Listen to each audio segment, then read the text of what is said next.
basically scored every first drive this year, and most of those scores have been touchdowns. Second drive and after, especially in the first quarter, they have punted almost every time, and that's play calling. That's when they try to get cute and come out with 3 straight passes, or they try to get cute when the run game's being successful. They just leave it for 2 whole series, and we never see it again. And I agree with you, man. The New York game, the offense was garbage. They were. But, I mean, come on. Was the offense not garbage against Atlanta? The only reason we put up that many points, that game was not near as close as the scoreboard says. Agreed. They were garbage at home against Atlanta. So, I mean, if we're going to bring that up, then let's just be honest with it. The team has played garbage multiple times during the year, both home and away. So, I mean, if we're going to play that, I was simply pointing out the Drew Brees is the one that always gets targeted for the road woes. I'm not saying the New Orleans has fixed the road woes. I'm saying Drew Brees has not really shown it this year. I hate to, come down on him like that because I absolutely agree with you. It's not just Brees. It's the team as a whole. It's play calling, and to me, for as much as Sean Payton likes to believe he runs a disciplined ship, 10 penalties, 75 yards. The Saints are right now 17th and set with 7 penalties per game, but they're 29th in the yards allowed by each penalty, and I believe it's somewhere, man. I want to say somewhere around maybe almost 100 yards per game that they're giving up in penalty yardage. It's almost like 10 yards per play. Mm-hmm. So you're almost giving up a first down every time you give up a penalty. And that just speaks to Sean Payton and, his lack of control over the team right now. He just doesn't have it. Mm-hmm. And as far as, Brees is concerned, home versus road, I mean, the dude is great. Now, I don't ever want anybody to ever think that I'm, bagging on Brees because that's not the case. The dude is great. But when you understand that your defense isn't as good, and you understand that, sometimes the play calling can be suspect, and I think it falls on number 9 to kind of, be the guy to kind of maybe not take as many risks as he takes, The play in which he threw the intercept, I have to admit that, Jari Evans kind of, blew his blocking assignment. A guy got on him a lot faster. Eric Berry makes a great play. And, it resulted Sorensen for a pick 6. But the play after that, in which he almost threw another pick 6, that was all on Brees, as well as the 2 delay game penalties. When you have a veteran quarterback, Hall of Famer, probably going to go down as statistically the greatest quarterback we've ever seen play, you can't make those mistakes because you understand that the entire team is dependent on you. I know it's a lot of pressure for him to have to play great every game, but it is what it is. I mean, he understands this. This is the offense that you just re-signed with. It's the team that you said you didn't want to play for anybody else but them. If you understand what it is going in, you understood there was a lot of young guys. You have to be more careful with the football. And sometimes I think Brees gets into that Brett Favre gunslinger mentality, and he tries to fit a ball into a spot that's not there. It's just him. Well, I mean, let the guy be who he is, too. You say, he's Hall of Famer and everything, but so is Brett Favre. I mean, Drew Brees is that type of gunslinging quarterback. He's not the game manager. He's not Alex Smith who's going to sit there and dink and duck. Drew Brees is going to try to make something happen. And when the Saints have a lead, he has more opportunity to do that because the offense is able to run more balance. He's thrown most of his interceptions in the second half this year. He's thrown most of his interceptions during critical moments. I mean, he threw that pick 6 kind of in the middle of nowhere, but, I mean, most of his turnovers his entire career have come when he's under pressure trying to make a win happen out of nothing. The San Diego game was a perfect example of that. That's just who he is. And, yeah, we can say get better, be better, that type of deal, but, I mean, I'm also not going to deny, I mean, the guy's got 10-plus years in the league. This is just who he is. I can't expect him to just be better. I mean, come on, 17 touchdowns, 5 interceptions this year. He's got 2 interceptions at home, 3 interceptions on the road. His throwing percentage on the road is basically identical to his throwing percentage at home. So, I mean, he's played even. The New Orleans Saints still suck on the road. Drew Brees this year, maybe previously, but this year so far does not suck on the road. He's not even struggling on the road. That's true. Yes, I mean, he benefits getting into shootouts in the Dome. His stats are always going to be better in the Dome because he's beginning in the shootouts. I mean, Oakland, 34-35 loss. Atlanta, 32-45 loss. Carolina, 41-38. There's a lot better opportunity to get into shootouts in the Dome. You're not having Brandon Cooks run 98-yard touchdowns over in Carolina because he's on grass and there's weather and it's wet. He gets to do that on the Dome because it's 70 degrees, everything's licked dry, and he's got turf, and you run half a second faster on it. I mean, there's advantages to him in the Dome, but in terms of how he's playing, oh, man, he's even everywhere. Yeah, the only difference in the statistics really it just comes down to touchdown interception ratio when it comes to home versus road. So when I say he's not as good on the road as he is at home, that's pretty much what it comes down to. And the numbers speak for themselves: 17 touchdowns, 5 interceptions. You can barely complain about that. But secretly, I just hate Drew Brees, and I'm just going to go ahead and admit it. I mean, I get what you're saying, and if we were talking like maybe if we're talking about 2012 to 2014 when it comes to road games, I'm with you. Drew Brees plays worse. Drew Brees has got a completion percentage 2 points higher this year than he does at home while he's on the road. He's throwing 70% on the road, 68% at home. So he's done away with it this year. Now maybe he goes all Matt Ryan on us and has a monumental collapse and throws 30% on the road in Tampa. But as of right now, I can't fault him on his road game play. He has played to the ability that he's been given through all the other variables like coaching staff and defense. He's played perfect. Now we just got to have the rest of the team match him.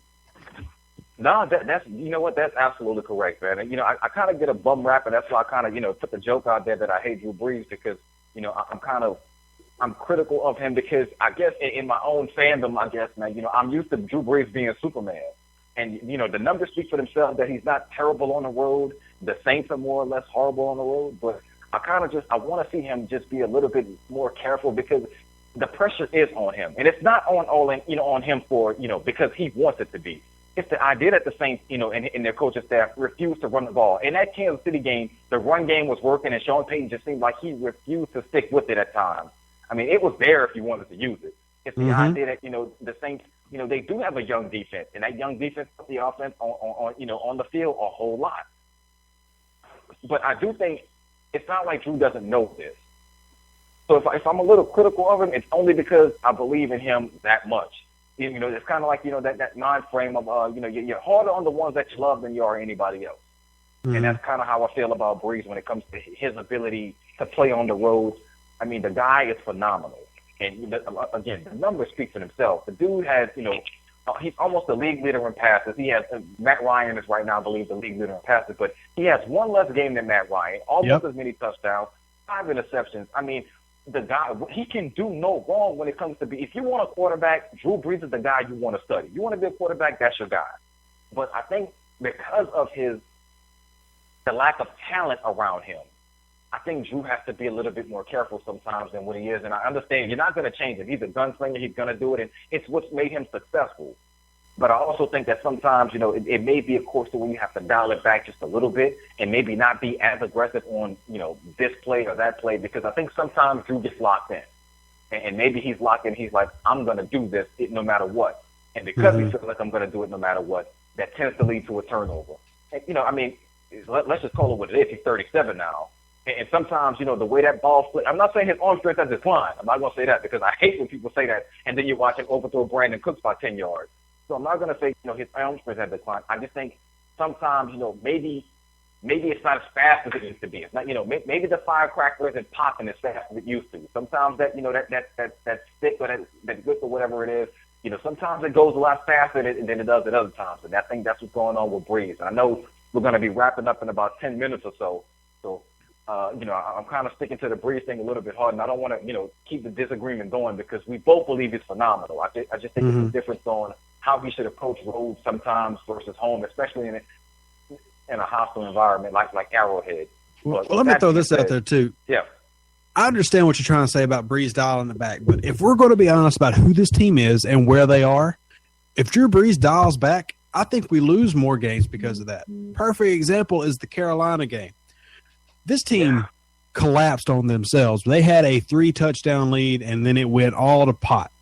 Had Drew Brees not gone into superhero throw touchdowns, make amazing passes mode, we lose. If he plays it safe, we lose. But he didn't do that. Drew Brees found a way to not just, get us back in the game because in terms of momentum, we were done. I mean, Carolina had cooked us. Somehow they managed to come back and beat us. But Drew Brees turned that around, and he had a late game interceptions that game, but then he also had a touchdown and then a drive, a game-winning drive, what ended up being a game-winning drive to get the field goal. He also scored 3 touchdowns in the fourth quarter. So, I mean, I got to give that to him. And if he calms down, we don't win that game. And maybe we haven't won a game all year. I mean, and how would you like to be the one that, we were, say, 1-5 now, and the only game we won was the one that the San Diego Chargers gave us? I mean, I think, yes, Drew Brees playing at the pace he is and the style he is, more mistakes will happen. More things like interceptions will happen, like we saw the really bad years when Drew Brees had 22 interceptions in a year. That year we don't like to talk about, 2008. But that's just the type of player he is. And if he dials that back, then maybe you're going to get your wish about the draft pick we're wanting, because we probably only win 3 or 4 games that year. But as long as he plays this way, Saints always have a chance to win. We just might lose 27-21. We just might lose, 35-34. But Drew Brees is always going to play for that W. And I would rather he do that than us just go ahead and play it safe. And when we know that we're beaten, we just get beat. I'd rather we play to win no matter what. I have to admit this. I lost that one because you have totally opened me up on that one, man. Like, I am in a different space on that. And I have to admit it when it happens, because I definitely agree wholeheartedly with you on that. That if Brees doesn't play like Brees, the Brees that we're accustomed to seeing, the Saints are going to lose a heck of a lot more games than they'll ever win. So definitely changed my pace on that one. So there you go for all those who listen to the Who Dat Confessional. Who always say we agree. There you go. It has happened. So with that being said, man, I know we got the game, coming up soon, the next game up, which is going to be Seattle in the Dome Sunday night. Let's get your thoughts on that one, Rip. Well, I think it's a tough one. I said this on Twitter, and I'm standing by it. Jimmy Graham is going to take his fine. He's going to catch a touchdown. He is going to dunk on the Saints in New Orleans. Now, if we manage to pull off a win, that's a different thing. I don't see us beating Seattle. I see it being another type of shootout game where Seattle actually manages to score 30 points. And I see us losing against Seattle because they're not the Seattle of the Super Bowl, but they're still a good team. And I don't think, because of the Saints' injuries, I don't think they come back. Now, that also is depending. I mean, Delvin Breaux, if anybody's been following him on Twitter, I mean, the guy sounds like he's ready to play today.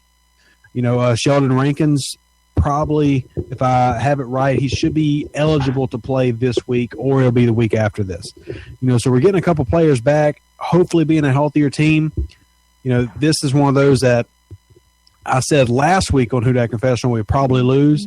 Is looking like there's a little bit more of a, light at the end of the tunnel type deal. If Bro comes back, I probably change this to us winning the game. But we got to see how injuries are going to play out before I make a definite prediction. As of right now, I'm going to say it's going to be like one of those 35-30 games we lose. Should Bro and them come back, Kenny Vaccaro has a good game going against Jimmy Graham, we could certainly win that in the Dome.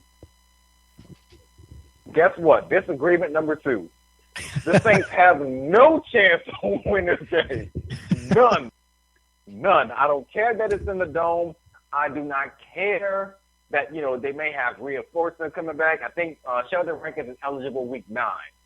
Uh-huh. So I don't care that Rankins is coming back. I don't care that, Seattle could barely score 2 points against the Cardinals. The Cardinals in fact, the Cardinals and the Seahawks are almost mirror images of each other. That's why that game turned out the way it did Sunday night. It was an awful game to watch. I mean, you have to be a real football geek like myself and maybe Rev if you enjoyed that. Oh, yeah, everybody else was mad. I was like, man, that was a great football game. 6-6 in the tie? Yeah, I mean, you gotta be a football geek to get it. But the thing that happened in that game, Seattle got pretty ticked off, especially when you end in a tie like that.